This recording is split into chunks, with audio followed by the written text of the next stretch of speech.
Hello friends, welcome to VJS works. இன்றைக்கி பாசிப்பருப்பு பாயாசம் எப்படி செய்யலான்னு பார்க்கலாங்க. ஒரு 100 கிராம் அளவு, ஒரு டம்ளர் அளவு பாசிப்பருப்பு எடுத்து அது நல்லா செவக்க வாசனை வர்ற வரைக்கும் வறுத்துட்டேங்க. அதை ஒரு குக்கரில் போட்டு மூழ்கிற அளவு தண்ணி விடலாங்க. அதாவது அதே டம்ளரில் ஒரு 3/4 டம்ளர் விட்டால் சரியாக இருக்கும். அதை விட்டு மூடி போட்டு நம்ம ஒரு 2 விசில் விடலாங்க. 2 விசில் வந்ததும் ஆஃப் பண்ணிடலாம் அடுப்பை. இப்போ ஒரு மிக்சி ஜாரில் 1/2 கப்பு தேங்காய் துருவல் எடுத்துருக்குறேங்க. கூடவே ஊற வச்ச 1 ஸ்பூன் அரிசியும், பச்சரிசி, 3 ஏலக்காய், 1 டீஸ்பூன் கசகசா, இதை நல்லா நைஸாக மிக்சியில் அரைச்சி எடுத்துக்கலாங்க. இப்போ பாருங்கள், பாசிப்பருப்பு நல்லா மலர்ந்த மாதிரி நல்லா வெந்துருச்சு. தண்ணியும் கரெக்டாக இருக்குது. இது கூட அரைச்சி வச்ச தேங்காய், ஏலக்காய், அரிசி, கசகசா இந்த கலவையை ஊற்றிக்கலாம். மிக்சியை அலசி ஒரு 1/2 டம்ளர் தண்ணி ஊற்றிக்கலாங்க. இது அடுப்பை சிம்மில் வச்சு ஒரு 5 நிமிஷம் நாம் வேக வைக்கணும்.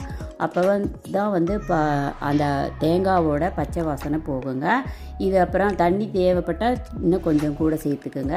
இது நல்லா வெந்துக்கிட்டு இருக்கட்டும். அப்போ வெல்லத்தை பொடி செஞ்சு அதே டம்ளரில் 2 டம்ளர் அளவு எடுத்துட்டேங்க. அது காய்ச்சி வடிகட்டிட்டேங்க, தூசியெல்லாம் போகிறதுக்காக. இப்போ அந்த வெல்லத்தை அந்த பாயாசத்து கூட சேர்த்து மீடியம் ஃப்ளேமில் வச்சு பக்கத்துலேயே இருந்து ஒரு 2 நிமிஷம் கிளறி விடணும்.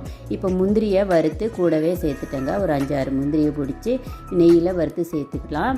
இப்போ தேங்காய் துருவல் இருந்தால் ஒரு டீஸ்பூன் சேர்த்துட்டா இன்னமும் டேஸ்ட் கொடுக்கும். நெய் ஒரு 2 டேபிள் ஸ்பூன் சேர்த்துக்கலாங்க. அப்போ தான் நல்லா பாயாசம் நல்லா வாசனையாக இருக்கும். நமக்கு எந்த அளவு தேவையோ அந்த அளவு கன்சிஸ்டன்சி பார்த்து அடுப்பை ஆஃப் பண்ணிடலாம். ஒரு 5 நிமிஷம் அடுப்பில் இருந்தால் போதும். நல்ல வாசனையான சூப்பர்